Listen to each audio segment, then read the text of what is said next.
मेरा नाम शालू है। इन दिनों हमारे घर के हालात बहुत खराब चल रहे थे। मेरे पापा की मौत हो चुकी थी। मेरे पापा वैसे भी विकलांग थे, मगर वह सब्जी का ठेला लगाते थे, जिनसे हमारे पास इतने पैसे तो आ ही जाते थे कि हम लोग अपना गुजारा कर लिया करते थे। मेरे पापा के बड़े भाई भी थे, मेरे ताऊ जी और ताई जी। मेरे ताऊ और ताई जी की कोई औलाद नहीं थी। हमारा बहुत बड़ा घर था।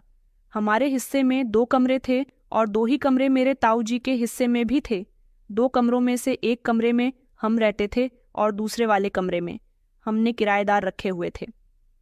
कुछ पैसे पापा लेकर आते और कुछ पैसे किराए के आते थे। उससे हमारी जिंदगी आसानी से गुजर रही थी। लेकिन जिस दिन मेरे पापा को वायरल बुखार आया था, उसकी चपेट में वह इतनी बुरी तरह से आ गए थे कि वह अपनी जिंदगी की बाजी हार गए। उस दिन माँ ने मुझसे कहा था कि बेटा, तेरे पापा की बहुत तबीयत खराब हो रही है, मैं उन्हें अस्पताल लेकर जा रही हूँ। उस समय मैं इंटर के बोर्ड के एग्जाम दे रही थी, अपने स्कूल गई हुई थी। मैंने सोचा कि पापा की तबीयत तो पिछले 3 दिनों से खराब है, वह ठीक हो जाएंगे।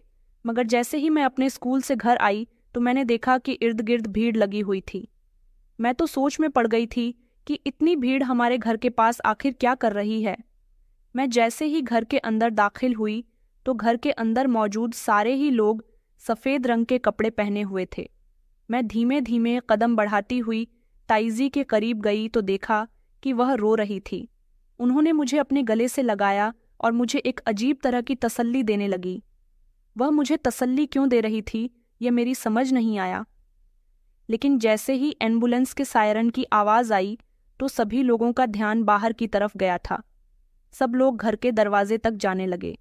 मैंने देखा कि जैसे ही दरवाजे पर एम्बुलेंस की गाड़ी रुकी, गाड़ी से 2 आदमी उतरे।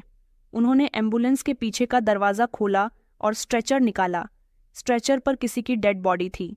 जैसे ही उन दोनों आदमियों ने डेड बॉडी को ज़मीन पर रखा तो वो लोग गाड़ी के अंदर दोबारा बैठ गए। मगर उसके पीछे पीछे जब मेरी माँ और ताऊ जी एम्बुलेंस से उतरे तो मेरी आंखें फटी की फटी रह गईं। मेरी माँ की आंखों से लगातार आंसू बह रहे थे। ताऊ जी का चेहरा उदास था। स्ट्रेचर पर मौजूद शव को सफ़ेद चादर से ढका गया था। मेरी माँ ने बिलख बिलख कर रोना शुरू कर दिया था। इसका मतलब यह था कि मेरे पापा, मेरे हाथ से मेरा बैग छूट गया था। आंखों से आंसू निकलने लगे थे क्योंकि माँ गई तो पापा को साथ लेकर थी, मगर आई अकेले थी और स्ट्रेचर पर रखा हुआ यह शव मुझे शक में डाल रहा था। जब माँ ने मुझे देखा तो फौरन ही अपने गले से लगा लिया और फूट फूट कर रोने लगी। माँ कहने लगी कि बेटा, तेरे पापा इस दुनिया में नहीं रहे। मैंने एक ही झटके में माँ को खुद से अलग किया और मैं ज़मीन पर बैठ गई। मैंने जैसे ही वह सफ़ेद रंग की चादर हटाई तो उस पर लेटा हुआ इंसान मेरे पापा ही थे। उनको देखकर मेरी चीख निकल गई थी और फिर मैं ज़ोर ज़ोर से रोने लगी। बस उस दिन के बाद से ही मैं और मेरी माँ का बुरा समय शुरू हो गया था। पिताजी के मरने के कुछ दिन बाद तक तो ताऊ और ताई जी हमारे साथ बिल्कुल ठीक रहे, लेकिन उसके बाद उनके दिल में भी लालच आ गया और उन्होंने हमें भी दुत्कार दिया। उन्होंने सोचा कि अब उनका भाई तो इस दुनिया से जा चुका है। हमारे कमरे में जो किराएदार थे वो उनसे कुछ पैसे लेने लगे थे। कहते थे कि अब इस पूरे घर का मालिक मैं हूँ। मेरी माँ ने उनसे कई बार बहस भी की थी कि यह घर मेरा और मेरी बेटी का भी है, मगर ताऊ जी का कहना था कि हमने तुम्हारे पति के इलाज पर काफ़ी सारा पैसा खर्च कर दिया, उसका भी तो भरना पूरा करो। माँ कहती थी कि मेरे पति को मामूली सा बुखार आया था, उसकी मौत इसी तरह से लिखी थी, इसलिए वह चला गया। मगर आप इस बात का गलत फ़ायदा उठा रहे हो। ताऊ जी झूठ बोल रहे थे कि उन्होंने मेरे पापा के इलाज पर पैसे उठाए थे। अब इस घर में ताऊ जी और ताई जी ने हमारा जीना दुश्वार कर दिया था। हम दोनों माँ बेटी रो रो कर यहाँ अपनी ज़िंदगी गुजार रहे थे। उन्होंने हमें पाई पाई से तरसा दिया था। जो किराएदार पहले हमें पैसे दिया करते थे, अब वह उनको पैसे देने लगे थे। मेरे पापा का सब्जी का ठेला जो मेरे पापा लगाया करते थे, वह घर के कोने में इसी तरह से पड़ा रहता था। हम दोनों माँ बेटी कुछ न कर सके थे, सब कुछ बस खामोशी से देखते रहते थे। मेरी माँ इसी सदमे में धीरे धीरे बीमार होती गई कि अब आगे हम लोगों के साथ क्या होगा। हमें तो कोई 2 वक्त की रोटी खिलाने वाला भी नहीं था। मेरी माँ काफ़ी दिनों से बीमार थी। मुझसे कई बार कह चुकी थी कि बेटा, मुझे भूख लग रही है। पहले तो मैं चुपके से ताई जी के सो जाने के बाद रात को उनके किचन से खाना चुरा कर ले आती थी और अपनी माँ को खिला दिया करती थी। भूख तो मुझे भी लगती थी, लेकिन पहले मुझे अपनी बीमार माँ को देखना था। मेरा क्या था, मैं तो जवान खून थी, थोड़ी बहुत भूखी रह सकती थी, मगर अब मेरे शरीर में भी कमजोरी आने लगी थी। ताऊ जी और ताई जी ने मेरे पापा के मरने के बाद हमसे बहुत अच्छा बदला लिया था। पापा जब जिंदा थे तो वह हमारे साथ बहुत अच्छे थे, लेकिन उनके मरने के बाद तो उन्होंने हमसे ऐसे निगाह फेरी जैसे कोई दुश्मन फिरता है। उन लोगों का मकसद साफ था, वह चाहते थे कि हम इस घर से खामोशी से चले जाएं। मेरे दादाजी ने जीते जी दोनों भाइयों में अपनी प्रॉपर्टी नहीं बांटी थी, लेकिन फिर भी हम सब लोग मेल जोल से एक ही घर में रहते थे, भले ही हम लोगों का खाना पकाना अलग था। इसी बात का फायदा ताऊ जी उठा रहे थे। वह चाहते थे कि हम दोनों माँ बेटी अब इस घर से चले जाएं और इस तरह पूरा घर ताऊ जी का हो जाएगा। वह लोगों से कह देंगे कि हम खुद ही इस घर को छोड़कर चले गए। वह हमें इसीलिए तंग कर रहे थे और वह यह भी बहुत अच्छे से जानते थे कि हम अब बहुत कमज़ोर हैं, हम उनका सामना नहीं कर सकते। मेरी माँ के मायके में भी कोई नहीं था, ले देकर हमारा सहारा सिर्फ मेरे पापा ही थे और अब वह भी जा चुके थे, इसलिए ताऊ जी हमें खूब परेशान कर रहे थे। मैंने सोच लिया था कि चाहे जो हो जाए मगर हम इस घर को छोड़कर नहीं जाएंगे। अगर ताऊ जी हमें खर्चे के पैसे नहीं देते तो क्या हुआ, मेरा इंटर कंप्लीट हो गया, मैं कहीं ना कहीं नौकरी तलाश कर लूँगी। मैंने माँ से कह दिया था कि मैं कल ही किसी नौकरी की तलाश करती हूँ, मुझे कोई ना कोई नौकरी मिल जाएगी। हम आखिर ऐसे कब तक भूखे प्यासे रहेंगे। इतने में ही ताई जी कमरे के अंदर आई। उन्होंने मेरी कही हुई बात सुन ली थी। उन्होंने कहा कि अच्छा ठीक है तो कर लो नौकरी, लेकिन नौकरी करने वाली लड़की यहाँ नहीं रहेगी। मैंने कहा कि आप हमारे साथ ऐसा क्यों कर रही हो, ये घर आपके साथ साथ हमारा भी तो है। ताई जी कहने लगी कि हाँ तुम ठीक कह रही हो, लेकिन जो करना है खुद करो, हम पर बोझ मत बनो। यह कहकर वह चिढ़ती हुई वहां से चली गई थी। शायद हम दोनों माँ बेटी की बातें सुनने के लिए ही आई थीं। उनको यही लगता था कि अब हम उनके पति की कमाई खाएंगे, मगर ऐसा कुछ भी नहीं था। वह हमें सुकून से जिंदगी गुजारने नहीं देती और हमें सबसे ज्यादा सुकून की ही जरूरत थी, उनकी मदद की नहीं। कुछ दिन तक तो घर में जो छोटी मोटी चीजें थीं उन्हें बेचकर हमने अपना गुजारा कर लिया था। आखिर आगे की जिंदगी ऐसे कब तक गुजर सकती थी। उधर मेरी माँ की तबीयत खराब थी, मैं उनको भी मेडिकल स्टोर से दवाई लाकर दे दिया करती थी। मुझसे जितना होता मैं उतना ही कर लिया करती थी, लेकिन अब तो मुझे भी किसी कम की ज़रूरत है, इसलिए मैं घर से नौकरी ढूंढने के लिए निकल गई थी। मगर मुझे ऐसे में कहाँ नौकरी मिल सकती थी। मुझे मेरे पड़ोस में रहने वाली एक लड़की ने बताया कि उसके अस्पताल में मेरे करने के लिए एक नौकरी है। वह अस्पताल में नर्स की नौकरी किया करती थी। उसने मुझसे कहा कि तुम चाहो तो वहाँ जाकर नौकरी कर सकती हो, तुम्हें वहाँ पर साफ सफाई का काम करना होगा। मैंने उससे फ़ौरन यही पूछा था कि वो लोग मुझे कितने पैसे देंगे, तो वो कहने लगी कि तुम्हें इतने पैसे तो मिल ही जाया करेंगे कि तुम अपना और अपनी माँ का गुजारा आराम से कर सको। इसलिए मैं उस लड़की के कहने के मुताबिक उसी अस्पताल में चली गई थी। मैंने वहाँ जाकर जब अपनी नौकरी के लिए बात की तो उन्होंने मुझे साफ सफाई के काम पर रख लिया था। मेरा काम सिर्फ इतना था कि मुझे वहां पर होने वाली गंदगी को बार बार साफ करना था। उन्होंने कहा था कि तुम्हें 5,000 रुपये महीना दिया करेंगे। मैंने घर आकर जब माँ से इस बारे में बात की तो वो कहने लगी कि बेटा तू यह काम कैसे करेगी। मैंने कहा माँ मैं सब कुछ कर लूँगी, पेट भरने के लिए इंसान क्या नहीं करता, मुझसे भी जितना हो सकेगा मैं कर लूँगी। इसलिए मैं अगले ही दिन अस्पताल में चली गई थी और वहाँ जाकर मैंने अपना काम करना शुरू कर दिया था। वहाँ पर बहुत सारी सफाई कर्मचारी मौजूद थे, जिनमें मर्द भी थे और औरतें भी थीं। मैं अभी वहाँ नई नई थी, इसलिए ज़्यादा किसी को जानती नहीं थी, लेकिन किसी से भी जान पहचान बढ़ाने की मुझे क्या ज़रूरत थी। मुझे तो सिर्फ अपने काम पर ही ध्यान देना था। यहाँ पर मुझे सुबह से लेकर रात तक रुकना पड़ रहा था। दोपहर का खाना सब लोग साथ बैठकर खाते थे, लेकिन मैं सबको सिर्फ देख सकती थी। अभी मुझे यहाँ 1 महीना भी नहीं हुआ था, इसलिए मुझे सैलरी भी नहीं मिली थी, मगर मुझे उम्मीद थी कि मैं धीरे धीरे पैसा कमा लूँगी तो अपने घर का गुजारा आराम से कर लूँगी। इधर मुझे अपनी माँ की भी फिक्र रहती थी कि कहीं ताई जी मेरी माँ के साथ कोई गलत सलूक ना करें, लेकिन अब जो वो लोग चाहते थे वही तो हो रहा था। उनको हमारे घर पर जितना कब्जा करना था वो लोग कर चुके। उनको हमारी जिम्मेदारी भी नहीं उठानी थी तो उन्होंने ऐसा भी कर लिया। अब तो अपने लिए जो करना था वह मुझे ही करना था। यहाँ पर मैं सारा दिन भूखी प्यासी रहकर काम करती थी। यहाँ पर काम करने वाले 2 ऐसे लड़के थे जो सिर्फ अपने काम से मतलब नहीं रखते थे, बल्कि हर आते जाते लोगों को देखा करते थे। एक का नाम पंकज और दूसरे का नाम सुधीर था। यह दोनों लड़के लगभग मेरी उम्र के ही थे। यह लोग मुझे भी देख देख कर न जाने कैसी कैसी बातें बनाते रहते थे। मुझे उन दोनों से डर लगता था, इसलिए मैं उनसे बची बची रहती थी। उनसे कोई बात भी नहीं करती थी। धीरे धीरे मुझे यहाँ काम करते हुए 15-20 दिन गुजर गए थे। एक दिन तो उन दोनों ने हद ही कर दी थी। मैं अस्पताल के कमरे की सफाई लगाने के लिए गई थी, क्योंकि इस समय एक पेशेंट की छुट्टी हुई थी और कमरा बहुत गंदा हो रहा था। वैसे भी अस्पतालों के कमरों में एक के बाद एक पेशेंट आते रहते हैं और इसी तरह कमरे भी गिर जाते हैं। मैं अकेले कमरे की अब भी सफाई कर रही थी जब सुधीर और पंकज दरवाज़ा खोलकर कमरे के अंदर आए। मैंने फौरन ही उन दोनों की तरफ देखा। मैंने जल्दी से अपना दुपट्टा ठीक किया। वो दोनों कहने लगे कि तुम यहाँ पर क्या कर रही हो? अभी मैं सुधीर को बता ही रही थी कि मैं यहाँ की सफाई कर रही हूँ। आधे घंटे में यहाँ दूसरा पेशेंट शिफ्ट होने जा रहा है। सुधीर ने मेरा ध्यान अपनी बातों की तरफ कर लिया था और पंकज ने खामोशी से कमरे का दरवाज़ा अंदर से बंद कर लिया। मेरे हाथ में झाड़ू थी। वो दोनों धीरे धीरे चलते हुए मेरे करीब आए।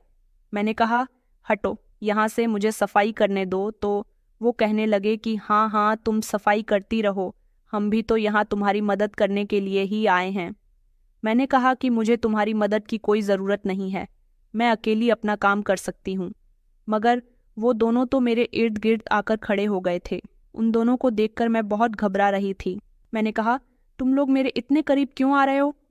वो दोनों आपस में एक दूसरे को देखकर हंसने लगे और कहने लगे कि कुछ नहीं कहा है ना तुमसे कि तुम्हारी मदद करने के लिए आ रहे हैं। मेरी नज़र कमरे के दरवाजे की तरफ गई तो मैं चिल्लाने लगी थी कि कमरे का दरवाज़ा अंदर से बंद किसने किया? वो कहने लगे, अरे तुम घबरा क्यों रही हो और इसमें शोर मचाने वाली क्या बात है? मगर मैंने ज़ोर ज़ोर से बोलना शुरू कर दिया था। मैं उनकी नीयत को अच्छी तरह से समझ गई थी। वो दोनों थे ही ऐसे लड़कियों पर गंदी नज़र रखते थे। पंकज ने बातों ही बातों में मेरा हाथ पकड़ लिया और कहने लगा, अरे घबराओ मत। मैंने एक झटके से उसका हाथ छुड़ाया और कहा कि हटो तुम दोनों यहाँ से, मैं बाहर जाना चाहती हूँ, मेरा काम हो चुका है। मगर उन दोनों ने मुझे कंधे से पकड़ लिया और कहने लगे कि हम तुम्हें यहाँ से नहीं जाने देंगे। तुम तो बहुत खूबसूरत हो, जिस दिन से यहाँ आई हो हमारी तुम पर नज़र है। मैंने कहा, ये तुम लोग क्या कर रहे हो? तुम्हारी हिम्मत कैसे हुई मुझे छूने की? अभी मैं उन दोनों से चीख चीख कर यह बात कह ही रही थी जब अचानक कमरे का दरवाज़ा बजने लगा। उन दोनों ने एक दूसरे की शक्ल को देखा। मैंने शोर मचाना शुरू कर दिया। वो दोनों मेरा मुंह पकड़कर मुझे खामोश करने की कोशिश कर रहे थे, मगर बाहर खड़ी हुई नर्स बार बार दरवाज़ा बजा रही थी और कह रही थी कि दरवाज़ा खोलो, अंदर कौन है? वो दोनों डर गए थे, मगर मैं चाहती थी कि जल्द से जल्द दरवाज़ा खुल जाए, क्योंकि उन दोनों के इरादे मुझे ठीक नहीं लग रहे थे। जब काफ़ी देर तक नर्स दरवाज़ा बजाती रही और वो समझ गई कि कोई ना कोई तो अंदर ज़रूर है, तो उसने 2-3 लोगों को भी वहाँ पर इकट्ठा कर लिया था। अब वो दोनों मजबूर हो गए थे कमरा खोलने के लिए, मगर उन्होंने कहा था कि खबरदार, अगर तुमने हम दोनों के बारे में कुछ भी बताया तो। मैं अभी भी कुछ कहने की हालत में नहीं थी। यह तो अच्छा हुआ कि उन्होंने दरवाज़ा खोल दिया और वहाँ पर मौजूद नर्स ने मुझे जब कमरे के अंदर देखा तो मैं झट से उसके गले लग गई और मैंने रोना शुरू कर दिया। मगर मैं उन दोनों से बहुत डर रही थी। नर्स बार बार मुझसे पूछ रही थी कि क्या हुआ है, तुम रो क्यों रही हो? और वो चिल्लाकर उन दोनों से भी पूछ रही थी कि तुम दोनों कमरे के अंदर क्या कर रहे थे और दरवाज़ा क्यों नहीं खोल रहे थे? दरवाज़ा खोलने में इतनी देर क्यों लगाई तुमने? यह लड़की क्यों रो रही है? उसने एक ही साथ उन लोगों से इतने ढेर सारे सवाल कर दिए थे। वो लोग मेरे ऊपर इल्ज़ाम लगाने जा रहे थे कि इस लड़की ने ही हमें कमरे में बुलाया था। मेरे मुंह से तो कोई जवाब नहीं बना। मैं वहां से फौरन ही भागकर अपने घर आ गई थी। नर्स मुझे आवाज़ लगाती रह गई थी, लेकिन मैंने उसकी एक ना सुनी। मैं बहुत डर गई थी। मुझे नहीं पता था कि मैं वहां से किस तरह बचकर आई हूँ। मुझे तो ऐसा लग रहा था कि अगर कुछ देर और वह नर्स आकर दरवाज़ा ना बजाती तो शायद वह दोनों मेरे साथ उस बंद कमरे के अंदर कुछ गलत कर सकते थे। मैं रोती हुई जब घर आई तो माँ मेरी हालत देखकर समझ गई थी कि मेरे साथ कुछ गलत हुआ है, मगर मैंने उनको कुछ नहीं बताया था। मैंने कहा कि आज मेरी तबीयत ठीक नहीं है और फिर अगले दिन से मैं अस्पताल नहीं गई थी। माँ मुझसे पूछ भी रही थी कि बेटा क्या हुआ, तू काम पर क्यों नहीं जा रही?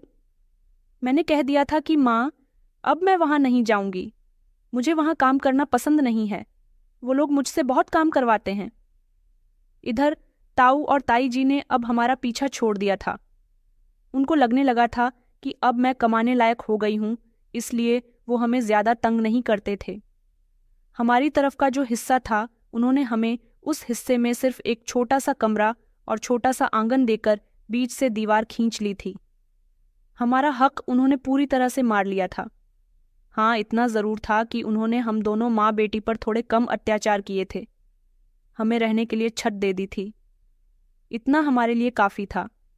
लेकिन अब मुझे दोबारा वहाँ नहीं जाना था। मैं तो अपनी इज्जत को वहाँ से बाल बाल बचाकर आई थी। उस हादसे के बाद से मैं इतना डर गई थी कि मेरा तो घर से बाहर निकलने का भी मन नहीं कर रहा था। मेरे हाथ में तो 1 महीने की भी सैलरी नहीं आई थी और मैं नौकरी छोड़कर बैठ गई थी।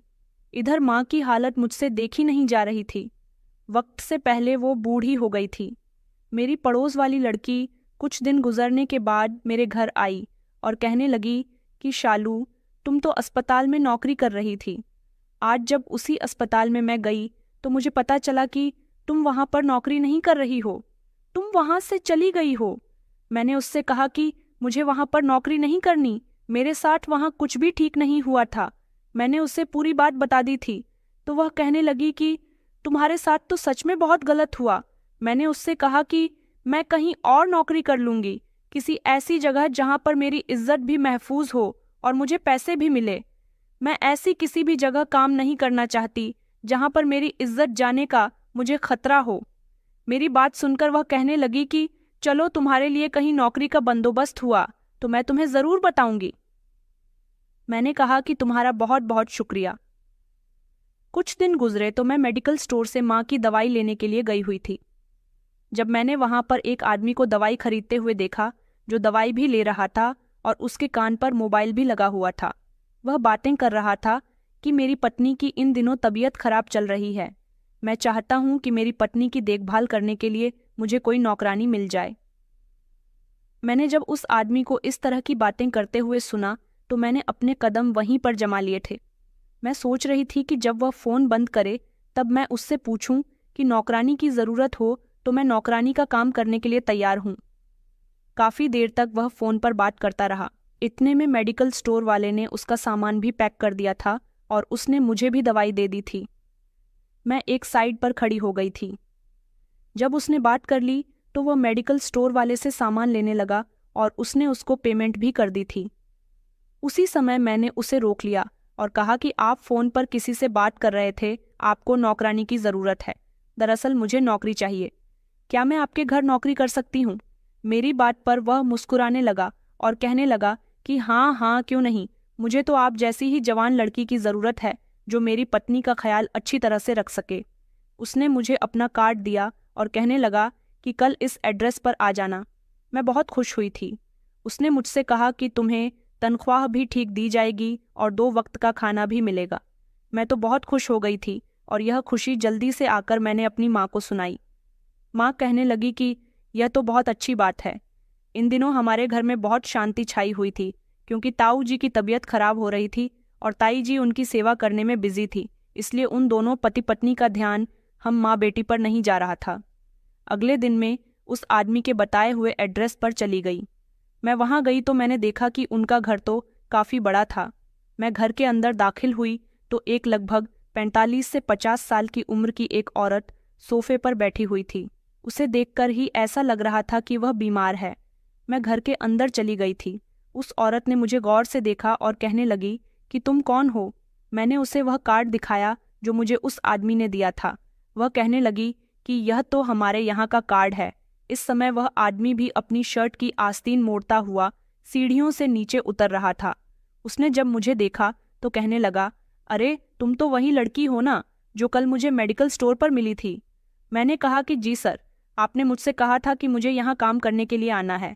वह कहने लगा कि हाँ हाँ, वैसे तो हमारे घर में काफ़ी सारे नौकर हैं, मगर मुझे अपनी पत्नी का पर्सनल ख्याल रखने के लिए अलग से एक नौकरानी की ज़रूरत थी। तो तुम अब यहाँ पर आ गई हो तो अपना काम भी समझ लो। तुम्हें मेरी पत्नी का बहुत बहुत ख्याल रखना है, हमेशा मेरी पत्नी के साथ ही रहना है। इसका मतलब ये था कि औरत इस आदमी की पत्नी थी, मगर इस आदमी और इस औरत की उम्र में मुझे काफ़ी फर्क नज़र आ रहा था। ये लोग काफ़ी अमीर थे। वह औरत अपने पति से कहने लगी कि अखिलेश, तुम्हें क्या ज़रूरत थी मेरे लिए पर्सनल नौकरानी रखने की? मैं अपना ख्याल खुद रख सकती हूँ। उसने अपनी पत्नी के कंधों पर हाथ रखे और कहने लगा कि तुमने देखा नहीं तुम कितनी कमज़ोर होती जा रही हो, ऐसे रखते हैं अपना ख्याल। वह दोनों इस बात पर धीमे से मुस्कुराए और उसकी पत्नी ने मुझे अपने सामने बैठने के लिए कहा। मैं बैठ गई तो उसने नौकर को आवाज़ लगाई कि चाय लेकर आ जाओ। उन्होंने मुझसे मेरी सारी जानकारी ली और फिर कहा कि कल से काम पर आ जाना। मैं वहाँ से वापस लौट आई थी। उन लोगों का बर्ताव मेरे साथ बहुत अच्छा था। मुझे लगा था कि वहाँ मैं मर्दों की गंदी नज़र से भी महफूज रहूंगी। इस औरत की देखभाल तो मैं आराम से कर सकती हूँ। मुझे इधर से उधर भी जाना नहीं पड़ेगा। एक ही घर में काम करना मेरे लिए काफ़ी आसान बात थी। अगले दिन जब मैं यहाँ काम पर आई तो मैंने देखा कि मालकिन मुझे देखकर बहुत खुश हुई थी। उनका नाम प्रिया था। उन्होंने मुझसे कहा था कि तुम मुझे मालकिन कहकर मत बुलाना, प्रिया मैडम कहकर बुला सकती हो। प्रिया मैडम के बारे में मैंने सारी जानकारी निकाल ली थी। उन्होंने मुझे बता दिया था कि उन्हें खाने में क्या पसंद है और क्या पसंद नहीं है। उनको साफ सफाई बहुत पसंद थी। उनके कपड़े और उनकी ज़रूरत की हर चीज़ के बारे में उन्होंने मुझे बता दिया था। अब मुझे उस हिसाब से ही सारे काम करने थे। सबसे पहले जाते ही मैंने उनके कमरे की सफाई की तो उन्हें मेरे हाथ की सफाई बहुत पसंद आई थी। वो मुझसे बातें भी करती रहती थीं। एक दिन मैंने उनके घर में जितना भी काम किया उसके उन्होंने मुझे रात को ही पैसे दे दिए थे, मगर मैंने उनसे मना भी किया तो वो कहने लगी कि तुम मुझे बहुत अच्छी लगी हो, तुम्हारे अंदर एक अजीब सी मासूमियत है। मैंने रात को जब घर जाकर वो पैसे अपनी माँ को दिए तो माँ बहुत खुश हुई थी। उन्होंने कहा कि यह पैसे तो तुम ले आई हो, मगर तुम अपना वहाँ बहुत ध्यान रखना। इस दुनिया में बहुत से अच्छे लोगों की आड़ में बुरे लोग भी छुपे होते हैं। मैंने कहा, माँ वो लोग ऐसे नहीं हैं, दोनों पति पत्नी बहुत अच्छे हैं। अब मैं रोज़ वहाँ काम करने के लिए जाती और जितना हो सकता प्रिया मैडम की देखभाल करती थी। एक दिन मैं प्रिया मैडम के सिर में तेल लगाकर मालिश कर रही थी। प्रिया मैडम मुझसे मेरे बारे में पूछने लगी और मेरे घर परिवार के बारे में भी, तो मैंने उनको अपने बारे में सब कुछ बता दिया। यह भी बता दिया कि हम लोगों के हालात किस तरह से खराब हुए। मेरे बारे में जानकर उन्हें अफसोस हुआ था। फिर मैंने उनसे उनके बारे में पूछा कि उनके और मलिक की शादी कब हुई। उन्होंने मुझे बताया कि उनकी शादी को 20 साल बीत चुके हैं, उनके पास कोई औलाद भी नहीं है। उन्होंने कहा कि मैं अपने पति से बहुत प्यार करती हूँ। वह एक मामूली इंसान था और मैं अपने माता पिता की इकलौती बेटी थी। मेरी माँ तो मुझे बचपन में ही छोड़कर चली गई थी, लेकिन मेरे पापा ने मुझे अकेले ही पालकर जवान किया। मेरे पापा के पास बहुत सारी दौलत थी। उनका जो कुछ भी था वह मेरा ही था। मेरे पापा मेरी शादी अपने ही जैसे किसी अमीर लड़के से करवाना चाहते थे, मगर ऐसा नहीं हो सका क्योंकि मैं अखिलेश से प्यार करने लगी थी। अखिलेश की और मेरी दोस्ती हमारे कॉलेज में हो गई थी। वह स्कॉलरशिप की बेस पर पढ़ रहा था, जबकि मैं तो एक अमीर बाप की बेटी थी। पापा मेरी और अखिलेश की शादी पर बिल्कुल भी रजामंद नहीं थे क्योंकि अखिलेश कोई काम नहीं करता था, लेकिन मेरे जिद करने पर पापा ने मेरी शादी अखिलेश के साथ करवा दी। मगर मेरी शादी के कुछ साल बाद मेरे पापा इस दुनिया को छोड़कर चले गए। जाने से पहले उन्होंने अपनी सारी प्रॉपर्टी मेरे नाम कर दी और अब मेरे पास जो कुछ भी है वह मेरे पापा का ही है।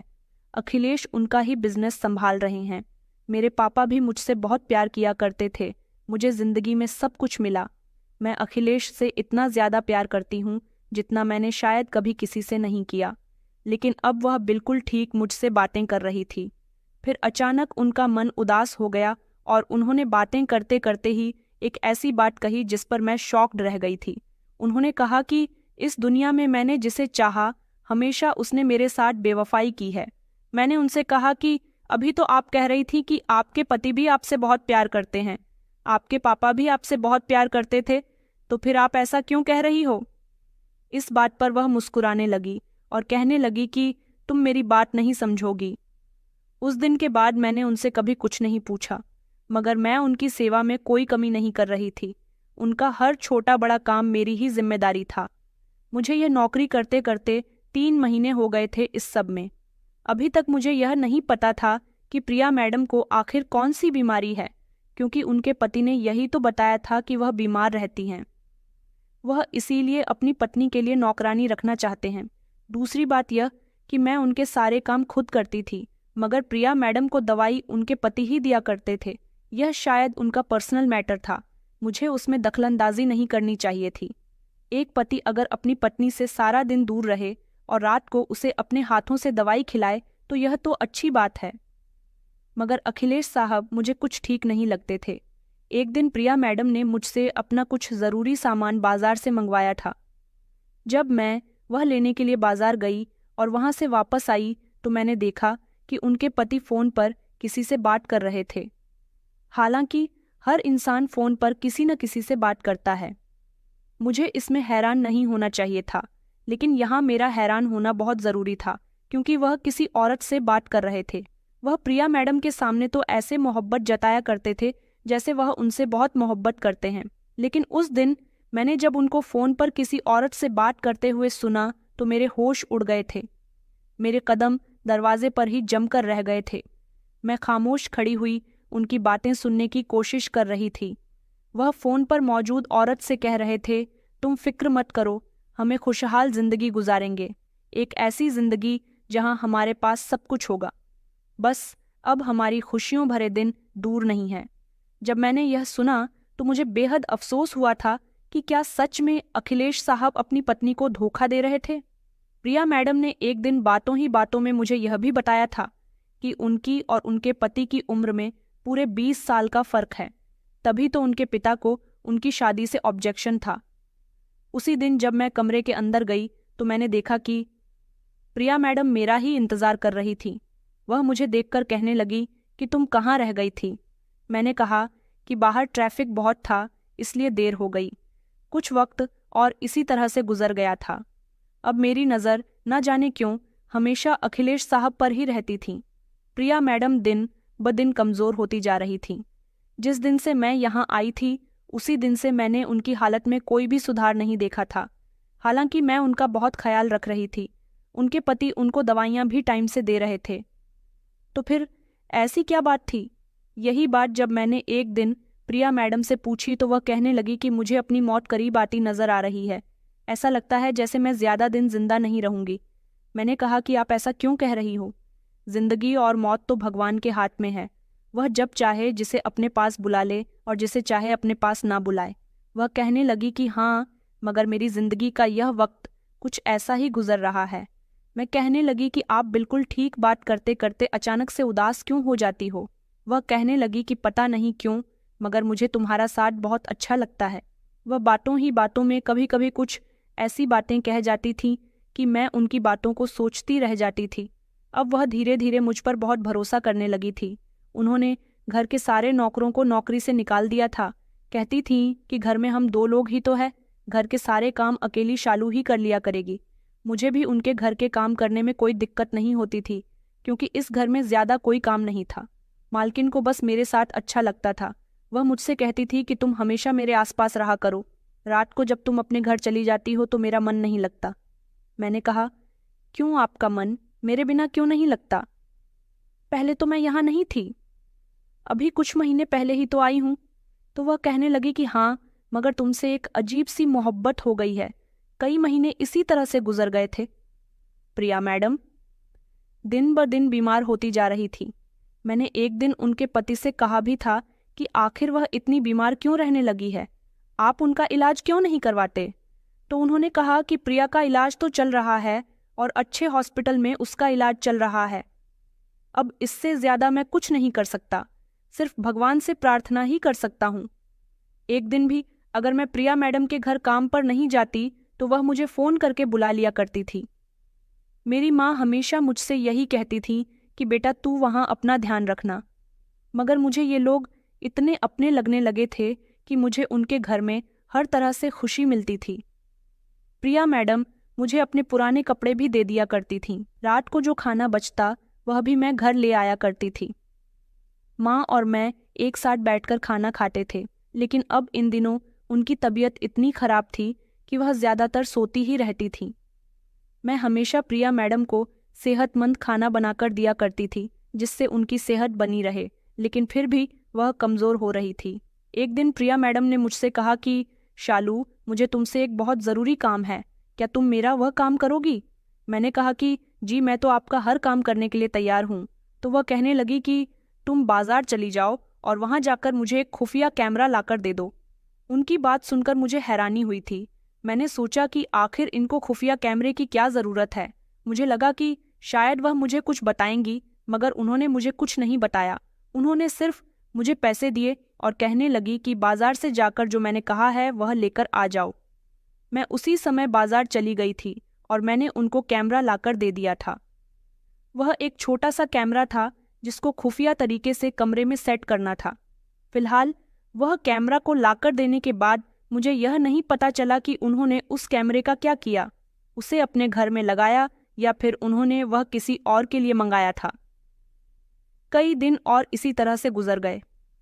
एक रात जब मेरा घर जाने का समय हुआ तो बारिश बहुत तेज की हो रही थी, रुकने का नाम ही नहीं ले रही थी। अक्सर मैं अपने घर को तभी जाती थी जब अखिलेश साहब घर पर आ जाते थे। उनके आने के 5 या 10 मिनट बाद मैं अपने घर चली जाती थी, लेकिन आज बारिश रुकने का नाम ही नहीं ले रही थी। मैंने अखिलेश साहब से कहा कि आप मुझे घर छोड़कर आ जाइए। तभी प्रिया मैडम कहने लगी कि नहीं नहीं शालू, बहुत तेज बारिश हो रही है, थोड़ी देर रुककर चली जाना। आज मैं सुबह से ही देख रही थी कि प्रिया मैडम के चेहरे पर एक अजीब सी बेचैनी थी। उन्होंने मुझसे कहा कि आज रात तुम यहीं रुक जाओ, मुझे अच्छा लगेगा। मगर घर से माँ का फ़ोन आ गया था। उन्होंने कहा कि मेरी तबीयत भी ठीक नहीं है, तुम जल्दी से घर आ जाओ। मौसम भी ठीक नहीं है, इसलिए मुझे तुम्हारी बहुत फिक्र हो रही है। मैंने माँ को समझाया। इधर प्रिया मैडम की भी तबीयत ठीक नहीं है, वह मुझे अपने साथ रोकना चाहती हैं, मगर माँ ने साफ इनकार कर दिया। वह कहने लगी कि नहीं बेटा, घर आ जा। मुझे बहुत बेचैनी हो रही है अपनी माँ की ऐसी बातें सुनकर। मुझे अब बारिश रुकने का इंतज़ार करना था और कुछ भी करके घर जाना था। मैंने अखिलेश साहब से कहा कि इतनी रात हो रही है, आप मुझे ड्राइवर के साथ घर भिजवा दीजिए। प्रिया मैडम कहने लगी कि ड्राइवर के साथ जाने की क्या ज़रूरत है, अखिलेश तुम्हें खुद घर छोड़कर आएंगे, रात का समय हो रहा है। उन्होंने कहा कि अगर तुम रुक जाती तो ज़्यादा बेहतर होता। मैंने उन्हें बताया कि मेरी माँ की भी तबीयत ठीक नहीं है। अगर उनकी तबीयत ठीक होती तो वह मुझे रुकने की परमिशन दे देती। आज उन्होंने न जाने क्यों मुझे गले भी लगाया था और कहने लगी कि तुम बहुत अच्छी लड़की हो, ठीक से घर जाना। मैं अखिलेश साहब के साथ अपने घर आ गई थी। उन्होंने गाड़ी से मुझे मेरे घर छोड़ दिया था और फिर वह वापस चले गए थे। मैं जब घर आई तो देखा कि माँ की तबीयत सचमुच ठीक नहीं थी। अब तो मैंने उनको डॉक्टर को दिखा दिया था, इसलिए उनकी डॉक्टर की ही दवाइयाँ चल रही थीं। वह दवाई लेकर सो गई थी। मेरे आने के बाद उन्हें तसल्ली मिल गई थी कि आखिरकार मैं उनकी एक ही तो बेटी थी। इस बिगड़ते हुए मौसम में वह मुझे खुद से दूर नहीं देख सकती थी। सारी रात मुझे भी न जाने किस बात की बेचैनी थी। मैंने हमेशा ही प्रिया मैडम के चेहरे पर मुस्कुराहट और उनकी आंखों में उदासी देखी थी। न जाने उनकी आंखों में उदासी किस बात से रहती थी। फिलहाल सारी रात मैं उनके बारे में सोचती रही थी। सुबह जब दिन निकला तो मैं नाश्ता करने के बाद फिर से प्रिया मैडम के घर चली गई थी, मगर वहाँ जाने के बाद वहाँ का नज़ारा कुछ अलग ही था। एक ऐसा नज़ारा जो बड़ा ही खतरनाक था। वहाँ पर सफ़ेद कपड़े पहने हुए बहुत सारे लोग खड़े थे। सबकी आंखें नम थीं। मैं धीमे धीमे कदमों से जब घर के अंदर गई तो मैंने देखा कि घर में पुलिस भी मौजूद थी। अखिलेश साहब फूट फूट कर रो रहे थे, मगर जैसे ही उन्होंने मुझे घर के अंदर दाखिल होते हुए देखा, उन्होंने शोर मचाना शुरू कर दिया। यही है वह लड़की जिसने मेरी पत्नी को मारा है। मैंने उन्हें चौंक कर देखा। फिर मेरी नज़र प्रिया मैडम के बिस्तर पर गई, जो बिस्तर पर बेसुध लेटी हुई थी। धीरे धीरे मैं उनके करीब गई। मैंने उनको हिलाने की कोशिश की तो वह कोई हरकत नहीं कर रही थी। पुलिस कांस्टेबल ने मुझे पकड़कर पीछे किया। मैं जोर से चीखने लगी। इसका मतलब था कि प्रिया मैडम इस दुनिया से जा चुकी थी। लेकिन कल रात तो मैं उन्हें बिल्कुल ठीक ठाक छोड़कर गई थी। उन्हें क्या हो गया? ऊपर से अखिलेश साहब बार बार सब लोगों के सामने चीख चीख कर कह रहे थे कि यही है वो नौकरानी, मेरी पत्नी के लिए खाना बनाया करती थी, जो उसका ख्याल रखती थी। इसने मेरी पत्नी को मार दिया। कल रात इसके जाने के बाद ही मेरी पत्नी की तबीयत बिगड़ी। मैं उसे अस्पताल लेकर गया तो अस्पताल वालों ने उसे मृत घोषित कर दिया। मैंने कहा, यह आप क्या कह रहे हो साहब? मैं ऐसा कैसे कर सकती हूँ? मैंने ऐसा कुछ भी नहीं किया। इतनी ही देर में पुलिस इंस्पेक्टर ने मुझे वहां पर खड़ी महिला इंस्पेक्टर से अरेस्ट करने के लिए बोल दिया। उसने मेरा हाथ पकड़ा और मेरे हाथ में हथकड़ी पहनाने लगी। मैंने कहा कि नहीं, मैंने कुछ नहीं किया। मैं जोर जोर से चिल्लाने लगी थी। वहां पर मौजूद सारे ही लोग तमाशा देखने लगे, मगर कोई भी मेरी मदद के लिए आगे नहीं आया और पुलिस मुझे अरेस्ट करके पुलिस स्टेशन ले आई थी। मैं वहां पर चीख रही थी, चिल्ला रही थी। न जाने अखिलेश साहब ने मुझ पर किस बात का इल्जाम लगाया था। और सबसे ज्यादा अफसोस तो मुझे प्रिया मैडम की मौत का था। वो मर गई थी, मगर कैसे? और इस सब का इल्जाम मुझ पर क्यों आ रहा था? मेरी कुछ समझ नहीं आ रहा था। मुझे इन लोगों ने जेल में बंद कर दिया था। अब मुझसे कोई सवाल जवाब नहीं किया गया था। लेकिन थोड़ी ही देर के बाद वहां पर एक पुलिस इंस्पेक्टर आए और उनके साथ एक महिला पुलिस कांस्टेबल भी थी। उन्होंने मुझसे पूछा कि बताओ, तुमने प्रिया जी को क्यों मारा? मैंने कहा कि मैंने नहीं मारा उनको। मैं भला ऐसा क्यों करूंगी? तो वो कहने लगी कि यही पूछने के लिए तो हम तुम्हारे पास आए हैं। बताओ हमें कि तुमने उन्हें क्यों और किस लिए मारा। मैंने कहा कि आप लोग मुझे क्यों तंग कर रहे हो? मैंने उनको नहीं मारा। मैं आप लोगों से कई बार कह चुकी हूं। उस लेडी कांस्टेबल ने मेरे मुंह पर थप्पड़ मारा और वह बार बार मुझसे उस इंस्पेक्टर के साथ मिलकर सच्चाई जानने की कोशिश करती रही। मगर मैं कुछ नहीं जानती थी। उन लोगों का कहना था कि प्रिया जी के लिए खाना तुमने ही बनाया था और उस खाने से जहर मिला है। इसका मतलब यही है कि खाने में जहर तुमने ही मिलाया है, क्योंकि घर में तुम्हारे अलावा कोई और नौकर नहीं है। तुम ही प्रिया जी की खास नौकरानी हो। मैंने कहा, मैं तो उनको खाना खिलाने के बाद अपने घर वापस चली गई थी। मैंने खाने में जहर नहीं मिलाया। मेरे सामने वह बिल्कुल ठीक थी। लेकिन वहां पर मौजूद लेडी कांस्टेबल बार बार मेरे मुंह पर थप्पड़ मार रही थी और कह रही थी कि सच बोलो। सच यही था। मैं कुछ नहीं जानती थी। मैं फूट फूट कर रो रही थी, मगर मेरी कोई भी सुनने वाला नहीं था। वो लोग मुझसे पूछताछ करने के बाद वहां से जा चुके थे। मुझे अपनी माँ की फिक्र हो रही थी, जो बीमार थी और मेरी चिंता में खली जा रही होंगी कि उनकी बेटी कहाँ चली गई है। यह बात मेरे ताऊ और ताई जी को पता चली तो वह भी मेरी मदद के लिए आगे नहीं आते, क्योंकि वह लोग तो पहले ही हमारे किसी काम नहीं आना चाहते थे। 2 दिन मुझे इसी जेल में बंद हुए गुजर गए थे। हर कोई आता, मुझसे अपने अपने तरीके से सवाल जवाब करता और चला जाता था। यह मेरी बहुत बुरी हालत हो गई थी।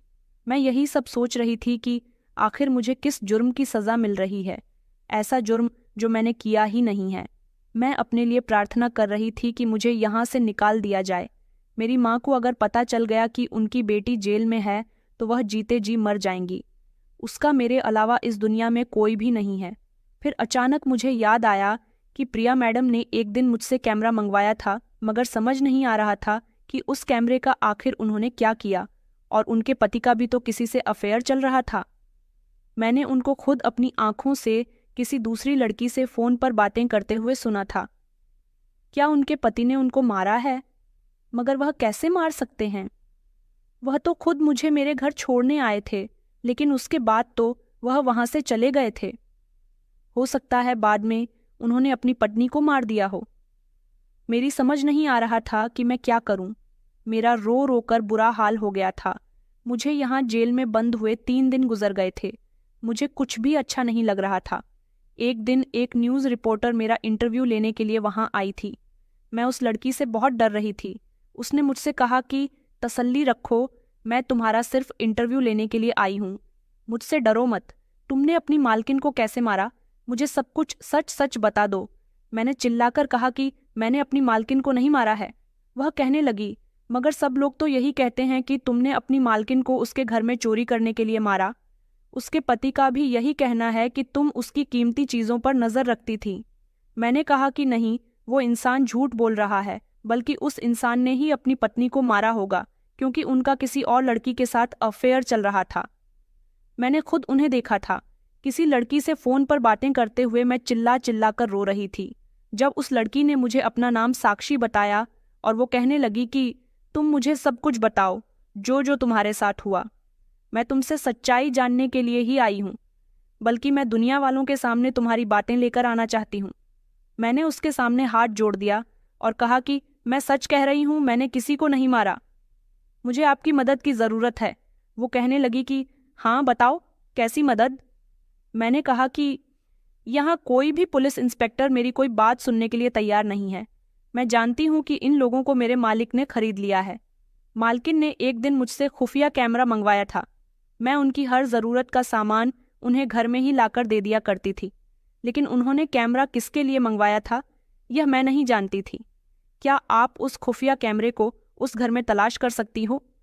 अगर वह खुफिया कैमरा मिल गया तो हो सकता है कि यह बात पता चल जाए कि प्रिया मैडम को किसने मारा है। उस लड़की ने कहा, मगर तुम्हारी प्रिया मैडम को तो जहर दिया गया था। मैंने कहा कि उस कैमरे से हमें कुछ तो ऐसा मिलेगा जिससे मेरी बेगुनाही साबित हो सके। देखो, मैं आपके आगे हाथ जोड़ती हूँ। मेरा इस दुनिया में मेरी माँ के अलावा कोई भी नहीं है। उस लड़की को मुझसे हमदर्दी हुई तो वह कहने लगी कि अच्छा ठीक है, मैं कुछ करती हूँ। अगर तुमने कुछ नहीं किया तो तुम्हें ज़रूर इस जेल से बाहर निकाल दिया जाएगा, लेकिन अगर तुमने प्रिया जी की हत्या की है तो तुम्हें लंबी सज़ा हो सकती है। मैंने कहा कि मैंने कुछ नहीं किया। मैं सज़ा पाने के लिए तैयार हूँ, लेकिन तब जब मैंने कुछ किया हो। मैं बहुत कॉन्फिडेंस के साथ बोल रही थी और मैंने उनको यह भी बता दिया था कि अखिलेश साहब का किसी लड़की के साथ अफेयर चल रहा था। उस लड़की ने मेरी बहुत मदद की। उसने दूसरे पुलिस स्टेशन में जाकर वहाँ की एक लेडी पुलिस कांस्टेबल से मुलाकात की, क्योंकि वह लेडी उसके जानने वाली थी और बहुत अच्छी और ईमानदार पुलिस इंस्पेक्टर थी। उस कमरे के बारे में शायद अखिलेश साहब भी नहीं जानते थे, इसलिए पुलिस ने उस घर पर छापा मारा और वहाँ के कोने कोने को तलाश किया तो पता चला कि वहाँ से कैमरा बरामद हुआ था। कैमरा प्रिया जी के कमरे में लगा हुआ था। उस कैमरे की रिकॉर्डिंग भी कुछ दिनों के बाद आ गई थी और जब उस रिकॉर्डिंग को देखा गया तो एक नई बात सबके सामने आई थी, एक ऐसा सच जो शायद मैं भी नहीं जानती थी। घर की तलाशी ली गई तो घर से एक डायरी भी बरामद हुई थी और पता चला कि प्रिया जी को मारने वाला इंसान उनका पति ही नहीं बल्कि उनकी गर्लफ्रेंड भी थी। उनके पति की गर्लफ्रेंड मेरे वहाँ से जाने के बाद घर के अंदर दाखिल हुई थी। उसने खामोशी से प्रिया मैडम की दवाई में जहर छिड़क दिया। उस समय प्रिया मैडम घर में मौजूद थी, मगर उनको यह नहीं पता था कि घर में उनके अलावा भी एक और औरत मौजूद है। जब प्रिया मैडम के पति घर वापस आए तो उन्होंने उनको दवाई खिलाई। वह दवाई खाने के बाद उसे रात प्रिया मैडम के मुंह से झाग निकलने लगे। उनके पति घबराने लगे। प्रिया मैडम ने उसी समय दम तोड़ दिया था। तभी कमरे के अंदर उनकी गर्लफ्रेंड आ गई। उन्होंने अपनी गर्लफ्रेंड पर गुस्सा किया और उससे कहने लगी कि दिव्या, देखो ना, अचानक प्रिया को क्या हो गया, मैं इसे अस्पताल लेकर चलता हूँ। उन्होंने कहा कि नहीं, तुम्हें अब इसे कहीं भी लेकर जाने की ज़रूरत नहीं है। आज मैंने इसका कम खत्म कर दिया। कितने सालों से तुम इस औरत को मारने की कोशिश कर रहे हो। तुम समझ रहे हो कि यह अपनी मौत मारेगी, मगर यह तो अभी तक अपनी मौत नहीं मरी। तुम इसे कैसी दवाइयां दे रहे हो? मैं जानती हूं कि तुम भी इसे मारना नहीं चाहते। तुम इसे नशे की दवाइयां थोड़ी थोड़ी करके दे रहे हो, तभी तो यह अभी तक नहीं मरी।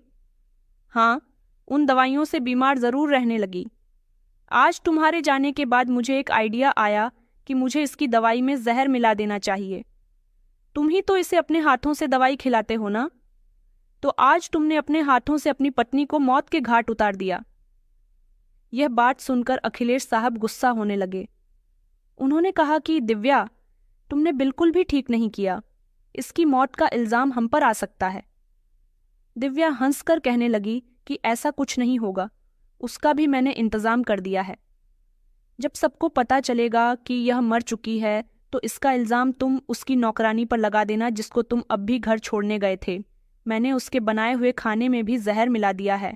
लोगों से कह देना कि तुम उसे डॉक्टर के पास लेकर गए थे और डॉक्टर ने कहा है कि जहर खाने से उसकी मौत हुई है। सुबह तुम पुलिस को बुला लेना और पुलिस को बुलाकर इसकी मौत का इल्ज़ाम नौकरानी पर लगा देना। पुलिस आसानी से उस लड़की को गिरफ्तार कर लेगी और हम लोग साफ बच जाएंगे। ये सारी दौलत हमारी हो जाएगी और फिर हम लोग खुशहाल जिंदगी गुजारेंगे। ये रिकॉर्डिंग देखने के बाद पुलिस को यकीन हो गया था कि मैं बेगुनाह हूँ, मगर यह भी पता चल गया था कि उनका पति उन्हें काफ़ी समय से बीमार कर रहा था। वह चाहता था कि बीमार रहते रहते एक दिन प्रिया जी मर जाएं, मगर उनकी मौत तो भगवान के हाथ में थी। ये केस काफ़ी दिनों तक चलता रहा था और मुझे फिर बाइज्जत रिहा कर दिया गया था। उस रिपोर्टर ने मेरा बहुत साथ दिया था। मैंने उसका शुक्रिया अदा किया। इस कैमरे की रिकॉर्डिंग से अखिलेश साहब और उनकी गर्लफ्रेंड को अरेस्ट कर लिया गया था। उन्होंने बताया था कि वह काफ़ी समय से अपनी पत्नी को मारने की कोशिश कर रहे थे और उन्होंने जब उनसे शादी की थी तब भी उनका यही मकसद था कि वह अपनी पत्नी की सारी जायदाद अपने हवाले कर लेंगे, मगर उनके पिता ने मरने से पहले अपनी सारी जायदाद अपनी बेटी के नाम कर दी। अब वह चाहते थे कि उनकी बेटी भी मर जाए और सारी जायदाद उनकी हो जाए और वह अपनी पसंद की लड़की के साथ शादी कर ले। उन्हें प्रिया जी पसंद नहीं थी क्योंकि उनकी उम्र काफ़ी थी। उनके पति ने सिर्फ उनसे शादी दौलत के लालच में की थी। प्रिया जी ने एक दिन मुझे बातों ही बातों में बताया भी था कि वह जिससे बहुत प्यार करती है वही उनको धोखा दे रहा है। अब मुझे समझ आए थे उनके ऐसे शब्दों के मतलब, क्योंकि उनको पता था कि उनके पति उन्हें बीमार करने की दवाइयाँ दे रहा है। वो बेचारे खुशी खुशी उन दवाइयों को खा रही थी। इसका मतलब यह था कि वह सब कुछ जानकर भी अनजान थी और उन्हें यह भी पता था कि किसी न किसी दिन उनके पति उनके साथ कोई बड़ा खेल खेल सकता है। उन्हें यह भी पता था कि उनके पति का अफेयर चल रहा है, क्योंकि घर से उनकी जो डायरी बरामद हुई थी उस डायरी में उन्होंने वह सब कुछ लिखा था जो उनको महसूस होता था। वह डायरी उनकी तिजोरी से बरामद हुई थी। वह अपनी डायरी को बहुत संभाल कर रखती थी। इस डायरी के बारे में मुझे भी नहीं पता था। वह रात के समय अपने पति के सो जाने के बाद डायरी लिखती थी। उस डायरी में लिखी हुई एक एक बात मेरी बेगुनाही का सबूत दे रही थी, इसलिए मुझे रिहा कर दिया गया था।